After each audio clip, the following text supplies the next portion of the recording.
completely voluntary. Hey, I think right? I was gonna say bum fights is already a thing.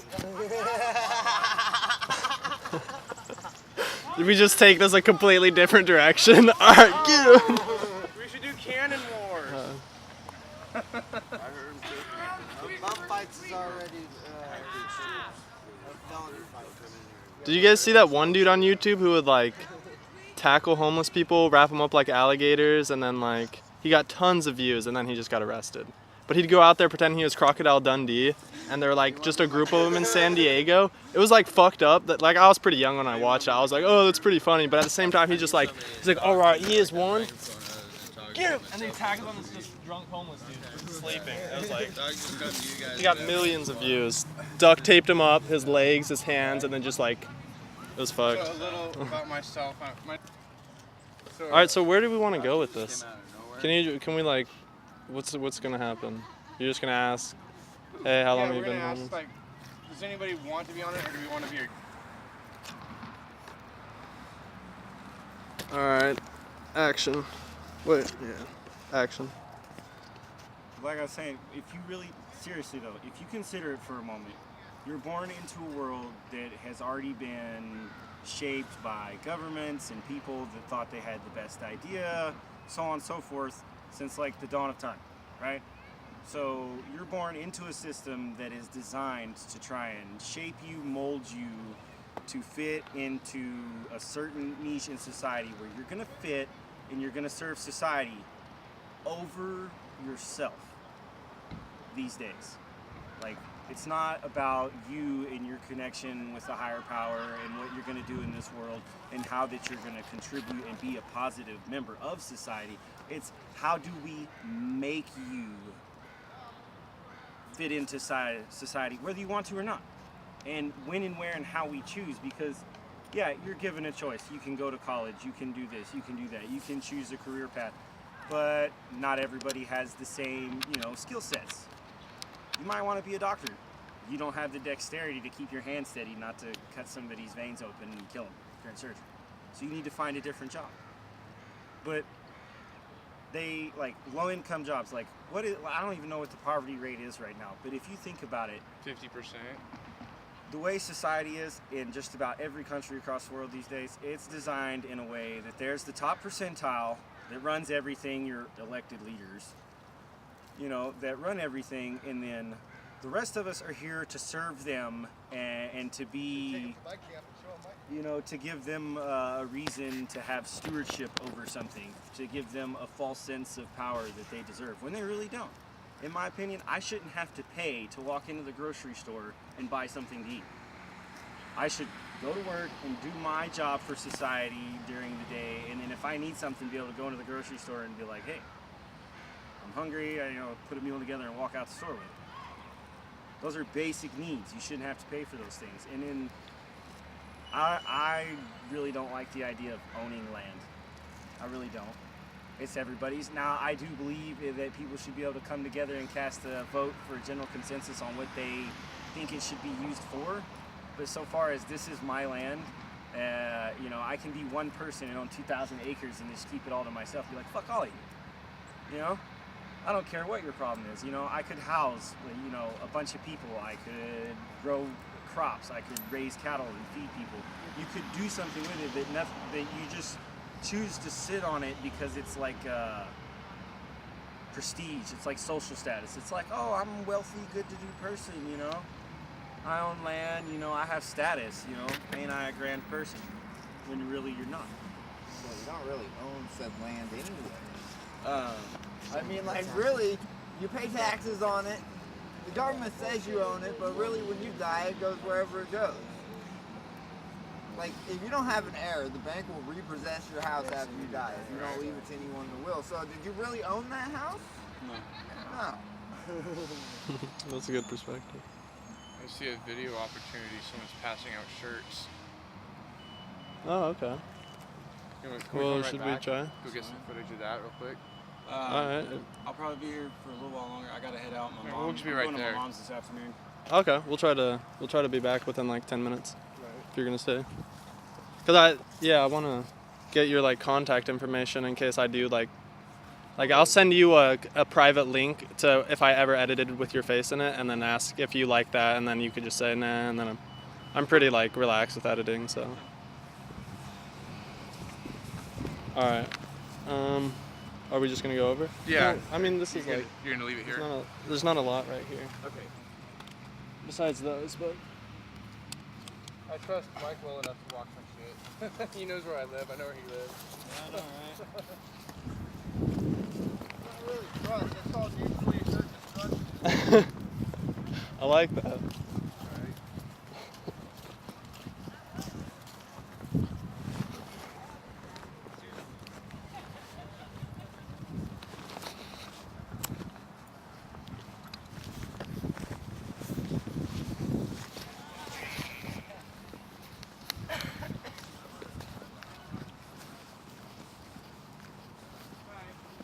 Hey, thanks for passing out these shirts to people.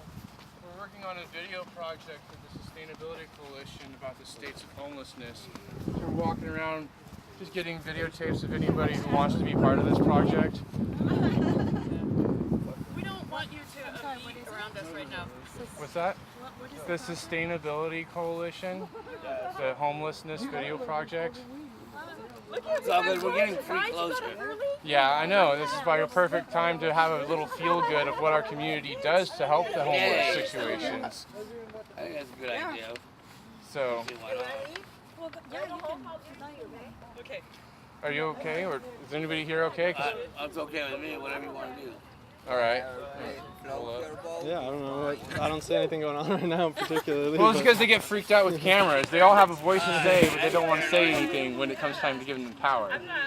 I just came here for the weekend.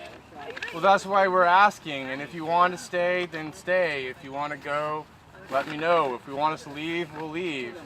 Does anybody want to say anything in particular? Doesn't look like it. Just keep on doing what you're doing. There might be other people and talent for that. Hit the back alley. You got any more shirts? We got shirts to give away here. Oh yeah. There's a bit more. There's a couple over here too in this bag. Yeah. It's nice and peaceful. I like it a lot. Are you guys from Vina Moses? Newman Center. Where's the Newman Center? It's on Monroe. Oh. It's right by campus. Right. The Catholic ministry is there. What exactly do you guys do? Well, everyone had no patience for the hot water to get hot, so I wanted to get clean. What is the Newman Center? What is the Newman Center? What does it do? What's your mission? What's your statements? What do you do? Yeah, you provided for us. Our mission statement is students for Christ, Christians for the world. So we're the Catholic campus ministry, and we Yay. serve a lot of students. From Mary's? From St. Mary's, yeah. Yay. Yeah. You know St. Mary's? Yeah. Yeah. Are you a nun? Yes, I am. Yay. I grew up, I was taught by nuns how to play violin. I went to St. Joseph's. Oh, everything's better. It does everything better without the meds. Just they didn't know how to smoke pot instead. Pot is my medicine. Yeah, there's a huge problem with depression lately, so they're trying to put everybody on meds, but really the depression is just a result of society. Why do you think everybody, you don't think so? See? No. Alright. People can believe whatever they want. I've come to a point, I'll be 30 this year. I've seen just about every different side of life that you can. From being homeless, to being in foster care, to being in prison, to the lap of luxury. My grandparents, who may or may not be dead at this point, we have irreconcilable difference at this point. I love them to death, but they got multi-millions of dollars. Several houses, properties all over town in Waco. But I don't have anything to do with them anymore. For me, it all boils down to just like with the AA program. You know, you don't have to believe in God, but you need to believe in a higher power. Yeah.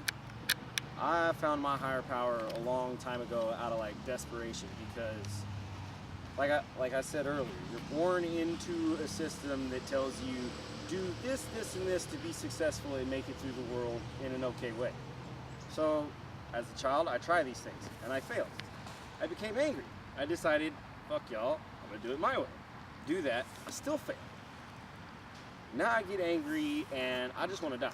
So one day, I'm on my way walking to work because my roommate's in jail. I don't have a ride, and it looks like I'm gonna be 3 hours late to work. And I'm seeing all these people driving by in their car, and this is Texas, summer. Not a cloud in the sky, no wind, frying. And I see all these people driving by in their car, and I'm like, man, it must feel nice in the air conditioning. And I see person after person just drive by, and they just look. It looks like a zombie driving a car. It's like this is just a dead person and driving a car around. And then every now and then you see a car go by with genuinely happy people, and I'm like, what do they have that I don't? Like, why do they get that, and I can't have it, no matter what I do, ever. And then finally, it's like something clicked, and I was like, they have that thing, that something more. You can't put a name on it. It's just something more. So I did. I tell people I had a Angels in the Outfield moment, like the movie with the little boy, you know, God, if there is a God, help the angels win alone. Mine was more like, God, if you dare and you're listening at the moment right now, I'm sorry.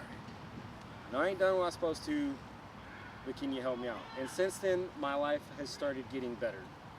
And in that time, I learned something. The greatest gift God ever gave us comes down to the power of choice. Because in my opinion, that is why we were all created. We were created to exercise the power of choice that He gave us as a gift to choose to give back to Him. That's the whole point. Just think about what for a minute would it be like to be God, to be this all-knowing, encompassing power of everything, but to be alone. Everybody in this world should know what it feels like to be a little bit alone at some point in your life. So think about what it'd be like to be completely alone and to have the power to create. So of course you're going to create something to try and give yourself company. But they say that He created the angels and they were without free will, right? So, in and of that, God is an imperfect creation and capable of creating imperfect things, because I believe He created the angels for company and then realized that although He has this company, He still felt alone because they didn't choose to be with Him. They just were. It's just another part of Himself. So eventually He winds up creating us to choose to give back to Him and to be appreciative of what He gave us. And so like I said, when you say there's this problem with depression and that's why people medicate, bullshit. People medicate so that they don't have to stand up and use their power of choice and choose to do something in their life to either make themselves happy or to choose to acknowledge the good things that they have in their life and focus on those and therefore become happy with what you already have. Because I found in my times in my life where I will be down, I'll be out, I have no reason, like the way society thinks, I have no reason to be happy, but I'm happier than most people on the face of the planet at that moment because I'm content with what I have and choose to be happy for it. That's awesome. A long time ago that I care for the world and everybody in it, I really do. But is this your board? On the other, is this yours? like the flip side of that page, the flip side of that page is that I kind of don't, because I have to take care of me and mine first. It's first and foremost, the most important thing in my life is me and my relationship with the big man upstairs and how I conduct myself while I'm here. Because it's all a test to see, it's not so much a test to see if you're worthwhile, because if you weren't worthwhile, He wouldn't have made you in the first place. The true test is to see what you're capable of doing with the power that He gave you, and then removed Himself from the equation. You know, like, all right, see what you do. What are you capable of? What can we do? What can we create? How much further can we get? I really do. Choice has a lot to do with it in the sense that, for me, I got to a point where nothing else works. Like I said, do what they tell you. That don't work. Do what you want to do. That fails too. So choose to do something more. What was I saying right before that? Right before you started? Choice, higher power. Here, let me just I wanted to make some edits while you're thinking about that. I just don't know how well. Here, can you talk? I want to see. Can you hear me now? Yeah, okay. Verizon guy? We're good. Action. Alright. Benevolence. There's a good one. Benevolence. Benevolence. A lot of people, you'd be surprised the way people don't know benevolence versus malevolence. I'm sitting in a trap house in Waco, Texas. Got a bunch of drug dealers and drug users sitting around. And just about every drug you could possibly want at hand. Good stuff at player prices. And I'm talking to this guy, I don't even remember his name. But he would be somebody that the world at large would discriminate against, you know. He's a minority in America, he's Latin American, he's got a felony, he's done some time, but he works a legitimate dead-end manual labor job, and he likes to get high. That's it. We're sitting there talking one day, and I don't know how the subject came up, but we got to talking about how the world is this really screwed up place. And I discovered that at a base level, this guy is actually a really good person that cares a whole lot for the world, and he might not have the best of grades or the best vocabulary or anything, but he's smart enough to see and understand the world for what it is. And we were talking about it, and I was like, yeah, bro, that's why I really believe in benevolence or whatever. And he's like, wait, well, hold on, bro. That word. What was that word? And I was like, benevolence. You don't know what benevolence is? Like benevolence and malevolence, you know, blah, blah.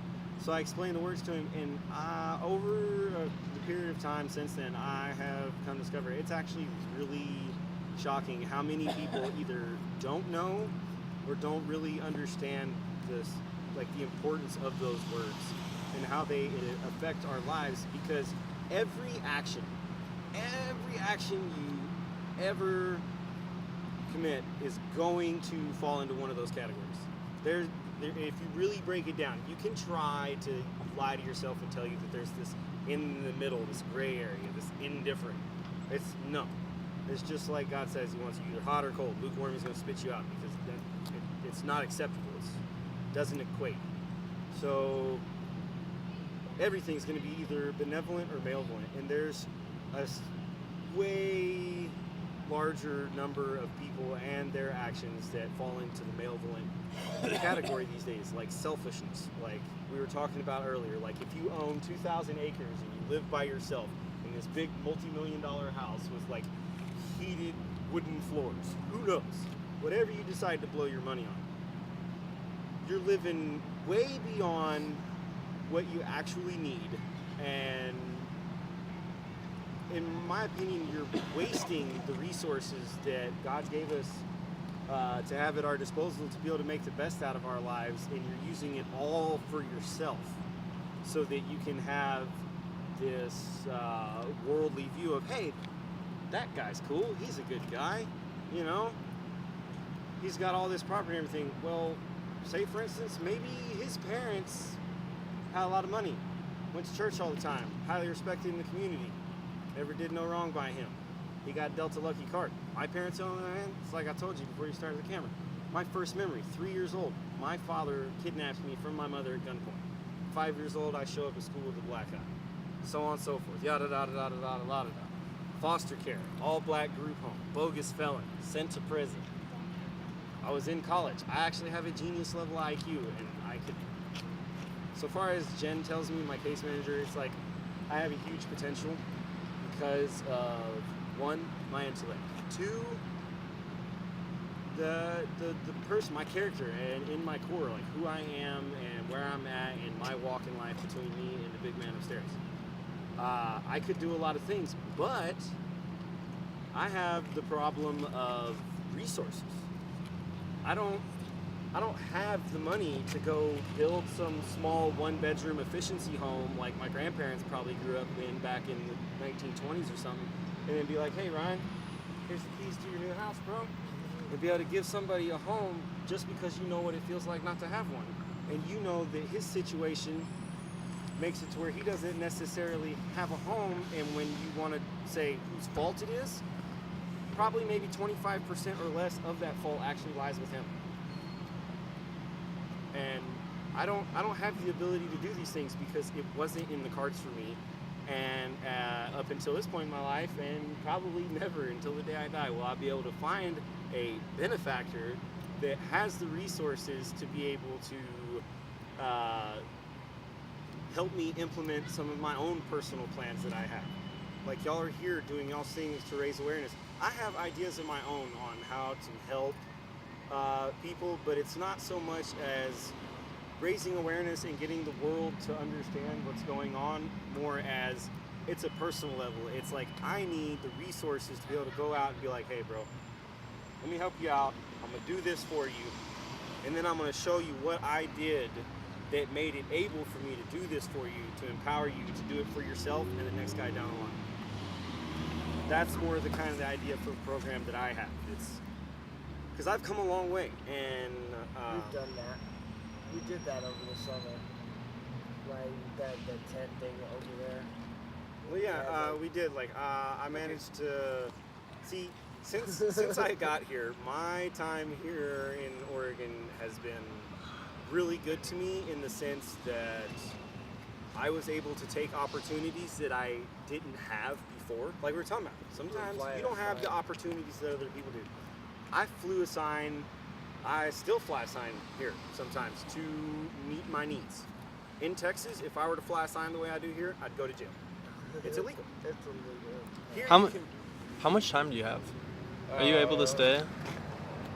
About 15 minutes. Ooh. Do you want to do your 4 questions? Oh, sure. Do you have contact information in case we wanted to like reshoot or do something? Okay, yeah. What's your number? Get you ready. All right, I'm ready.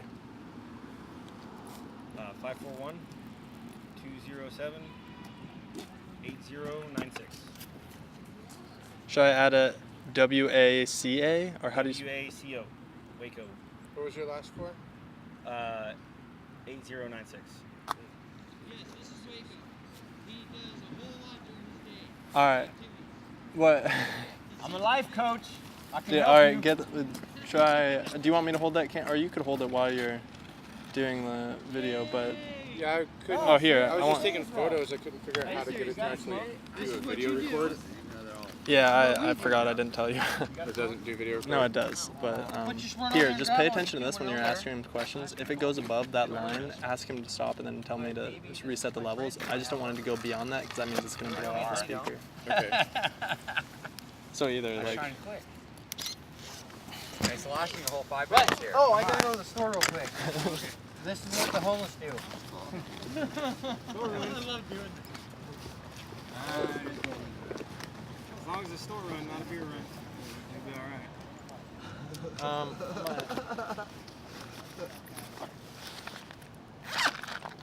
Might try to do 2 angles on this. This one.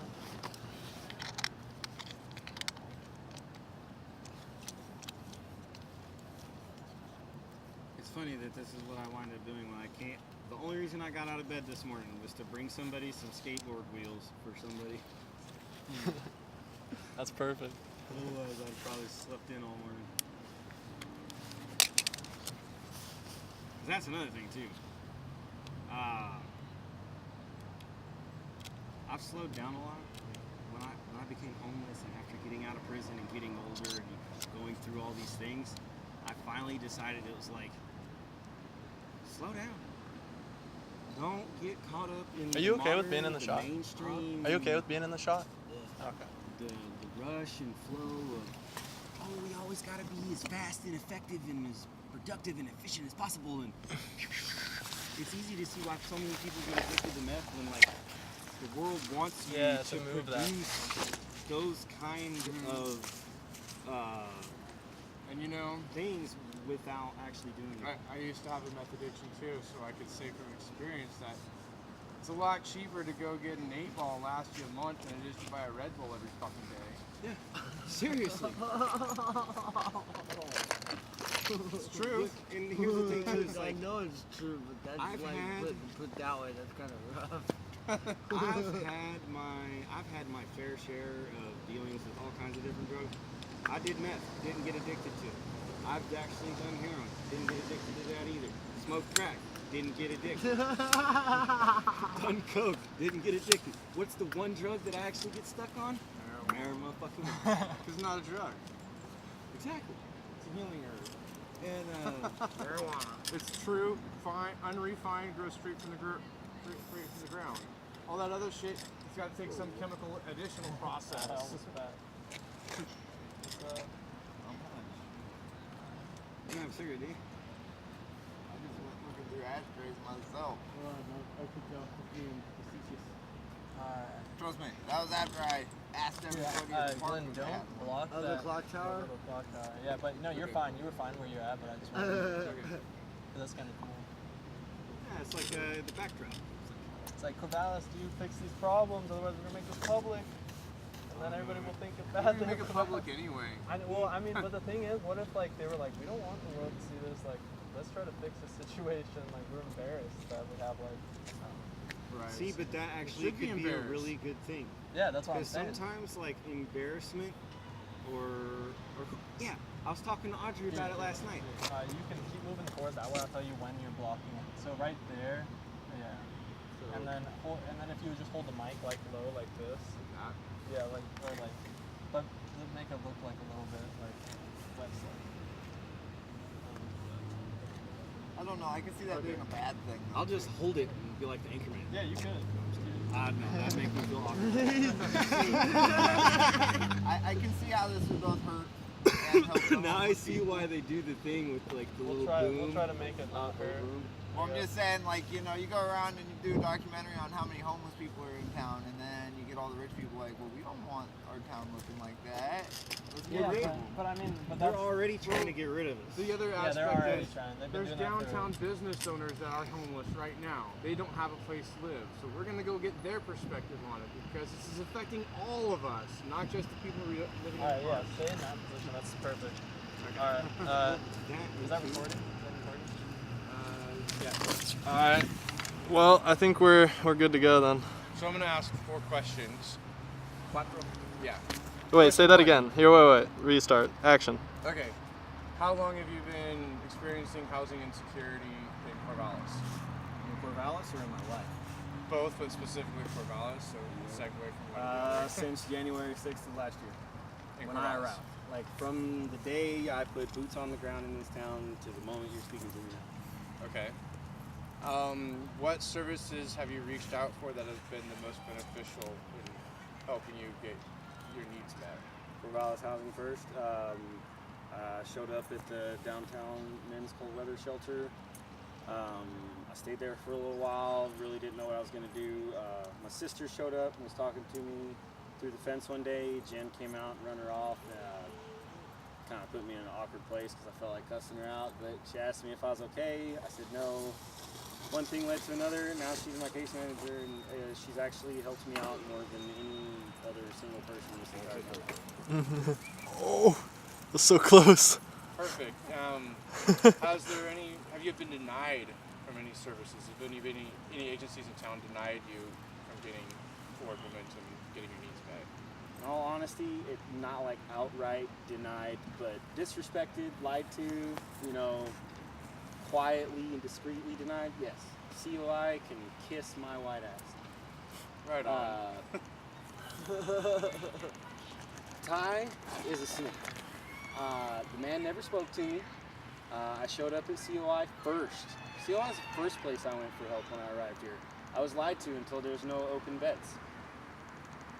I found out from somebody staying at COI that that was a lie, you know. I left a message and everything else. Told him that I was, you know, I'm here with a cause, you know, I'm looking for a job, I'm trying to get my feet moving, you know, I got a different kind of direction than most people. Please help me out. And it wasn't until I believe it came to his knowledge that Jen was helping me out that he even bothered to extend a hand to me to help in any way, shape, form, or fashion. And I felt that he did it out of spite towards Jen. That's my personal opinion, you know. But a lot of times we have to say opinion this or opinion that, but as far as I'm concerned, it's facts because it's blatantly obvious, like cause and effect. This happened, so you did this. You know, the only thing I ever used COI for was a shower, and in that and of itself, to COI, I say this to you: when you're homeless and you live in the dirt, and you need to try and have a level of respectability to find a job and to feel like a human being, you need to be able to shower more than twice a week. And for more than, 3 hours a day for those 2 days to take care of hundreds of people in need of showers, you're living in a fantasy. And the final question, what would your own solution look like to end your personal homelessness if you were granted resources to do so? That's dependent upon the resources, location. If you had $1 million, how'd you spend it? Okay, that's actually hard because now you're actually, I'm like, okay, 2x4s, 6 feet long, cost this much. No, I ain't got the math for that right now. But honestly, if I had $1 million, I would try to find a moderate-sized piece of vacant property on the outskirts of town. Get all the utilities out there, build myself a small home where I could live comfortably within my own means. And if I found a piece of land big enough, I would apportion a piece of it to people that are homeless, that need a place to stay. There you are. Hey. That need a place to stay, that are trying to further themselves, and so long as they stay with the program and, you know, don't have the cops coming out there and getting in knife fights and killing each other, and you're more than welcome to stay free, you know. Right on. Come over to the gazebo when you're done. All right. That, and honestly, my life being the way it is and everything, I would use the rest of the money to start a business of some kind, small business. Honestly, I really hate the food industry. It sucks. I've been a food service professional for a lot of years, and there are a bunch of conniving, backstabbing people. But I would really like to own my own restaurant. And then, in honor of my grandparents, I'd like to start a charity for kids in my grandfather's name. Like I said, we had irreconcilable differences or whatever, but over the course of time, my grandfather is a very respectable person. I learned a lot from him, and he's my role model. And if I grow up to be half the man that he was by the time I'm dead, I'll be happy. Because even now, I feel that he could have done a lot of things differently and a lot of things better. But just to take him for what he was, you know, and that's the key too, is acceptance. You have to accept somebody for who they are, not who you want them to be. And that's really hard for us to learn and accept. And like, it was hard for me to do that with my own family, because they were the way they were, and they didn't like things about me, and they refused to help me. And there was times where my grandparents, they did things that, in my opinion, directly hurt me in the end. But in and of that, I learned some things, and he was actually a really good person, and he gave me a lot of the tools that enable me to do the things that I do now that give me the success that I'm actually having in my life right now. Before my battery dies, sorry to interrupt, could we get like a minute and a half introduction? Like, just you, your name, yeah, and just like, yeah. You can shoot name if you don't want to give your real name out. Hi, I am Michael Ross Helms. My mother thought it was funny because my name is actually literally Mr. Helms, Michael Ross, MR. So you can find me on Facebook. Out here on the streets, I'm known as Waco here in Corvallis because there's a lot of other Mikes and Michaels. I moved up here from Texas because I've been separated from my family for 18 years, and I felt it was time to get back near them. My little sister just had a kid. Holidays were great. I like it here, there, but then again, I miss home too. Everywhere has its pros and cons, you know. Just try and make the best out of it. I've, you know, been successful, and then I've had everything taken, and then, you know, I'm struggling to get back up. You know, just all the stuff like how you saw it there at the park, you know, just stuff that's just wasting taxpayers' money and just their attention going in the wrong areas where not problem solving, you know, stuff like that. Whatever. That's the stuff, yeah, we want to get that Yeah. stuff. So, well, do you want to just do an introduction first, then you can like go over that stuff, and then he'll have like 4 questions. I don't know. He's been sticking to a layout. You already talked to him about it, probably. So, you know me, I'm Glenn Kindred, and I'm helping out with the Corvallis Sustainability Coalition's housing group. We're doing a video documentary just to ask some of the local homeless people, our economic refugees that are experiencing housing insecurities, what they're going through. I've narrowed it to 4 questions. One is, how long have you been experiencing housing insecurity in Corvallis? In Corvallis? Well, recently, for about a year and 2 months, and I've been doing everything I can to, you know, pick up pieces and rebuild what I had built. I had a custody issue with my kids and stuff, which kind of, I was the sole guardian, you know, single parent, and with that, everything kind of, you know, fell apart. And now I, you know, decided to kind of just start my own business. You know, I spent about a year out there across the river, and had other homeless friends out there, and I had a lot of time to think about a lot of things. I mean, like I said, I've been in this town 25 years, and you know, to find myself in this kind of situation, you know, and for as much volunteering and fundraising I've done, I was really kind of just taken back with the whole thing. So that being said, I'm just trying to coexist like, you know, everyone else, and so I'm really looking forward to my business and stuff like that that will help me get out of this situation. But I would also like to, you know, point out certain, you know, ongoing problems that we face as a homeless community, and me as a minority, you know, not so much on that, but just that, you know, makes it, you know, a little bit harder, you know. So one of the things that I find that bothers me, and that does nothing for anybody, is the targeting of homeless people and the stigma that they put on us as being dirty, uneducated, and pretty much, you know, unseen.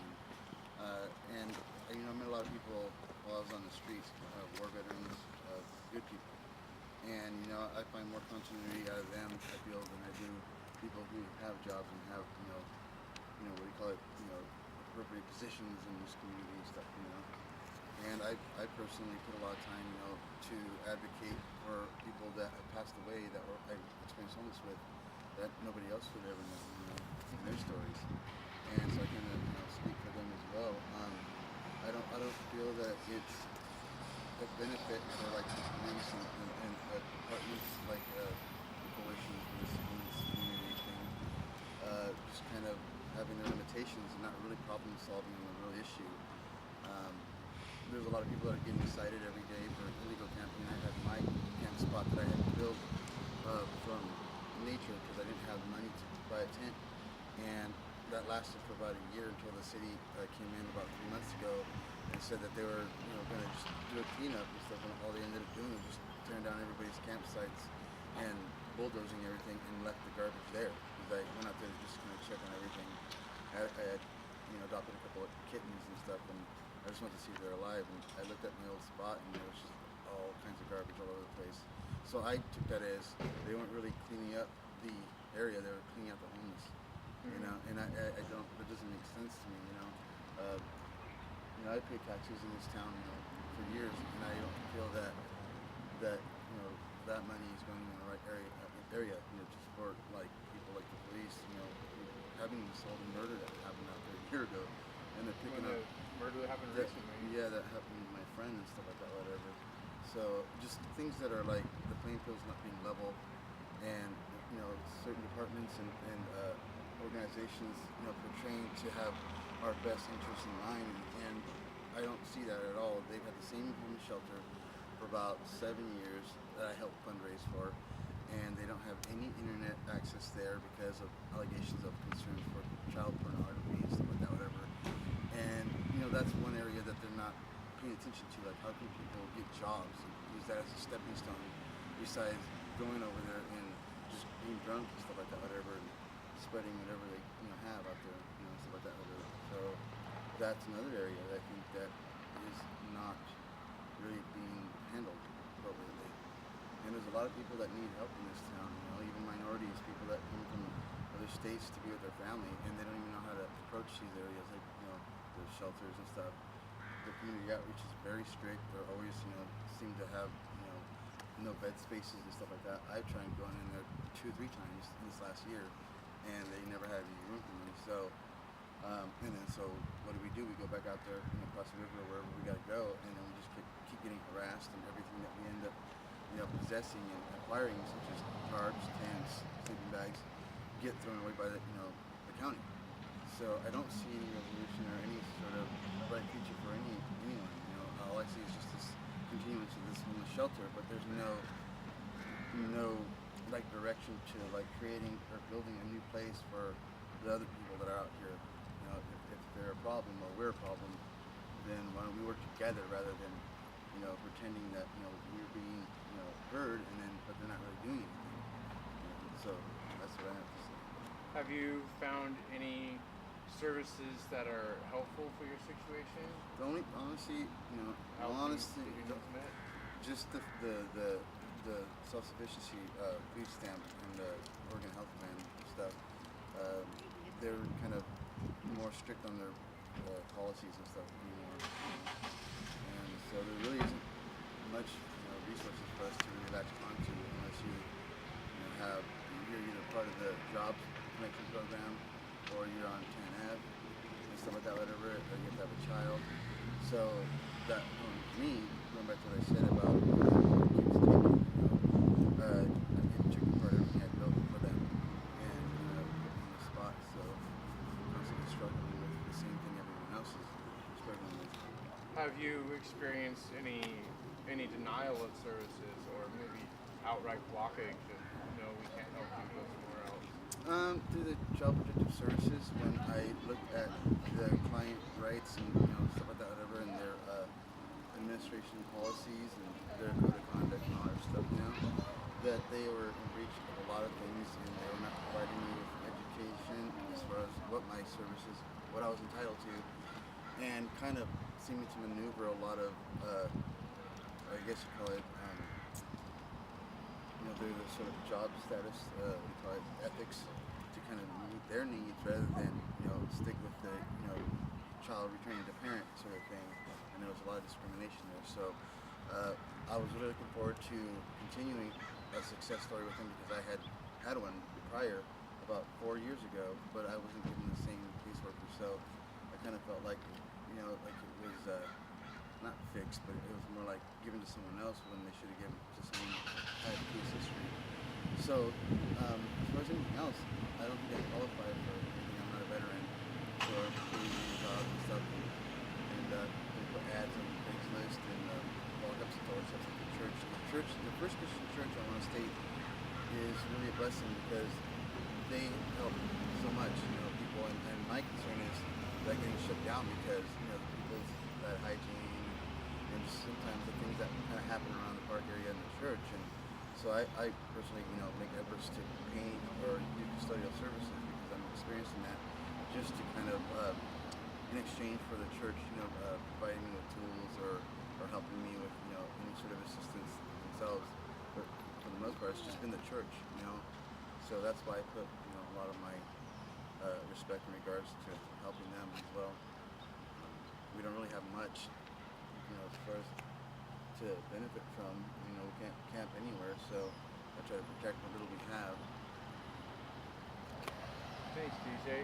My final question is, if you were in charge of delegating out resources, what would your solution be like? If you were given, say, $1 million, what does your solution look like for your?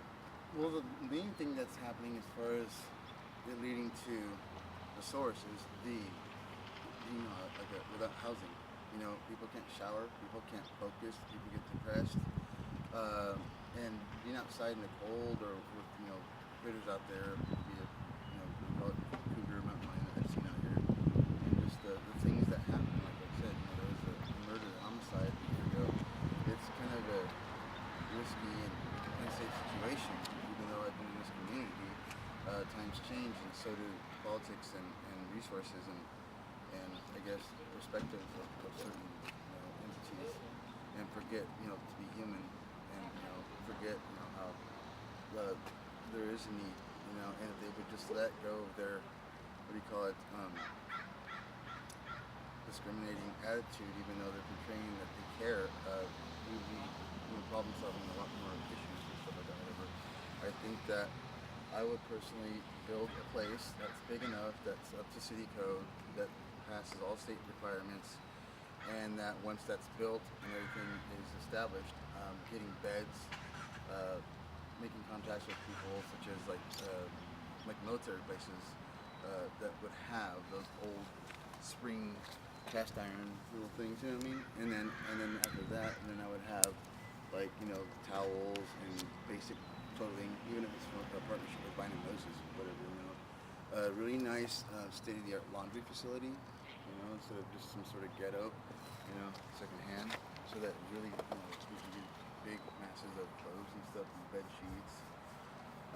And then I would also put a internet access in there, and then maybe contact a few, you know, we call it, I think a state, to see if we can have some sort of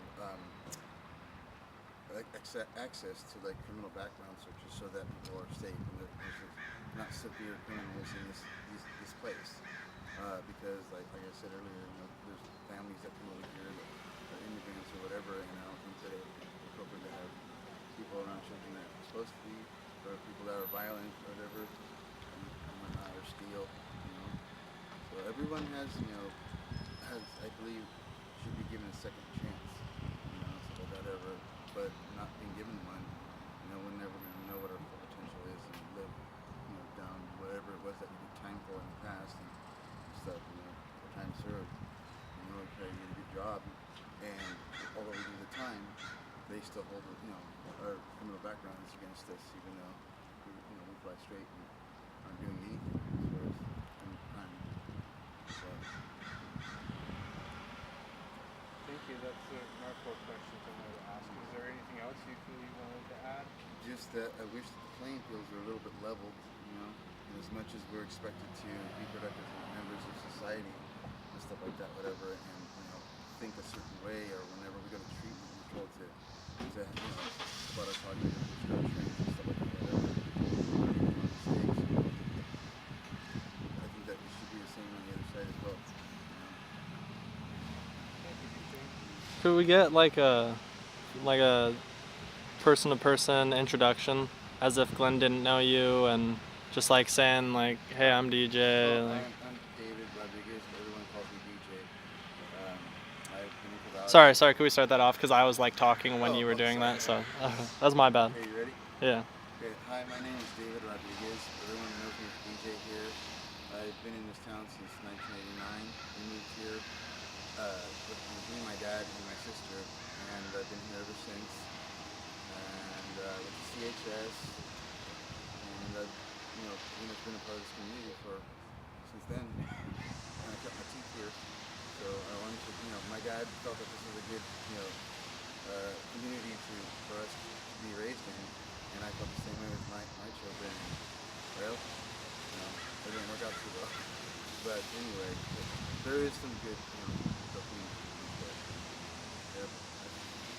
I'm 41, I'm a guitar player, and a painter, and construction, and a father.